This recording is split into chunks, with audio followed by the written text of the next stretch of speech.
सुबह सवेरे लेकर तेरा नाम प्रभु, करते हैं हम शुरू आज का काम प्रभु। सुबह सवेरे लेकर तेरा नाम प्रभु, करते हैं हम शुरू आज का। आदर्श शिक्षण संस्थान द्वारा संचालित ऑनलाइन क्लास में आपका स्वागत और अभिनंदन। आज हम कक्षा चतुर्थी विषय पर्यावरण अध्याय 16 हमारे राष्ट्रीय प्रतीक भाग 2 कालांश 27 के बारे में अध्ययन करेंगे। पिछले अध्याय में हमारे राष्ट्रीय प्रतीक, राष्ट्रगान, राष्ट्रगीत और राष्ट्रीय चिन्ह के बारे में अध्ययन किया। अब हम दूसरे राष्ट्रीय चिन्ह के बारे में अध्ययन करेंगे। आज हम जानेंगे कि राष्ट्रगान की रचना रविंद्रनाथ टैगोर ने की है। राष्ट्रगीत की रचना बंकिम भाई चटर्जी ने की है। राष्ट्रगीत और राष्ट्रगान 15 अगस्त और 26 जनवरी के दिन गाया जाता है। राष्ट्रीय चिन्ह के बारे में हम जानते हैं कि राष्ट्रीय चिन्ह सारनाथ के अशोक स्तंभ से लिया गया है। इसमें चारों दिशाओं में सिंह के 4 मुख हैं, एक सामने, एक दोनों साइड में और एक पीछे। उनमें से बैल और घोड़ा आदि पशु हैं। उसके साथ साथ राष्ट्रीय चिन्ह के नीचे सत्यमेव जयते लिखा होता है, जिसका अर्थ होता है सदा सत्य की विजय हो। हमारा राष्ट्रीय चिन्ह में शेर, बैल, घोड़ा आदि पशु दिखाई दे रहे हैं। उसके साथ साथ हम अशोक चक्र तिरंगे झंडे के बीच में बना हुआ है।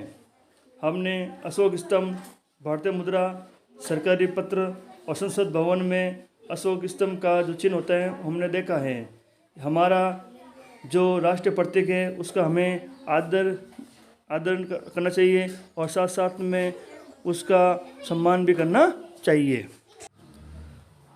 आज हम हमारे भारत के राष्ट्र प्रतीक के बारे में विशेष जानकारी करेंगे, जो हमने पिछले अध्याय में किया, और उसके साथ साथ में अन्य और भी हमारे जो राष्ट्रीय प्रतीक है उसके बारे में जानकारी प्राप्त करेंगे। हमारा जो राष्ट्रीय पक्षी है वो है मोर। क्या है?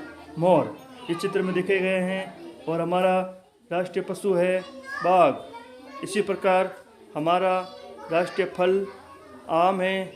ठीक उसी प्रकार हमारा जो राष्ट्रीय पुष्प है वह है कमल का फूल। उसके साथ साथ में जो हमारा राष्ट्रीय चिन्ह है वो अशोक चिन्ह है। और उसके साथ साथ में हम जो हमारा राष्ट्रीय प्रतीक है वह है राष्ट्रीय ध्वज यानी तिरंगा झंडा।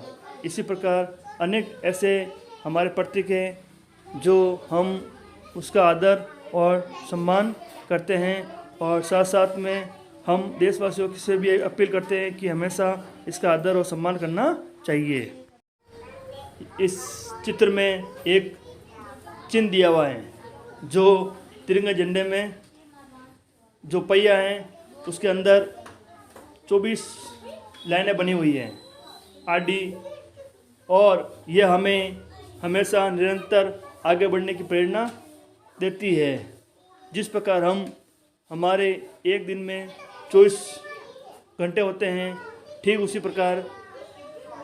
प्रकार ये इसमें भी 24 तीलें दी हुई है जो हमें समय के बारे में बताती है और ये भी बताती है कि हमें हमेशा आगे बढ़ता रहना चाहिए, हमें रुकना नहीं चाहिए।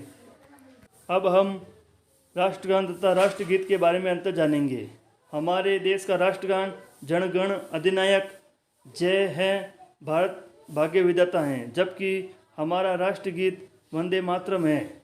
और राष्ट्रगान किसी देश का वह गीत होता है जो उस देश के सभी राष्ट्रीय महत्व के बारे में जाना जाता है, ये अनिवार्य रूप से गाया जाता है, जबकि राष्ट्रगीत हर अवसर पर गाया जाना अनिवार्य नहीं है। और इसके साथ साथ में अनेक प्रकार के अंतर हैं जिससे हम पता लगा सकते हैं कि हमारा राष्ट्रगान और राष्ट्रगीत में क्या अंतर हैं। और हमारे जो राष्ट्रगान है जब हम गाते हैं तो उनका समय निश्चित होता है और इसकी पालना करना हमारे लिए अनिवार्य है। इसे बजने के समय हमें प्रत्येक नागरिक को सावधान मुद्रा में खड़ा होना चाहिए, बल्कि राष्ट्रगीत में ऐसा कोई नियम नहीं है और इसको हम बार बार दोहरा सकते हैं। आज हमने ये सीखा कि जो हमारा राष्ट्रीय ध्वज है वह है तिरंगा और जो हमारा राष्ट्रीय चिन्ह है वह है अशोक स्तंभ। जो हमारा राष्ट्रीय पुष्प है वह है कमल का फूल। जो हमारा राष्ट्रीय फल है वह है आम और हमारा जो राष्ट्रीय पक्षी है वह है मोर और हमारा राष्ट्रीय पशु है वह है बाघ। आज हमने इसके बारे में जाना और इसको पहचाना।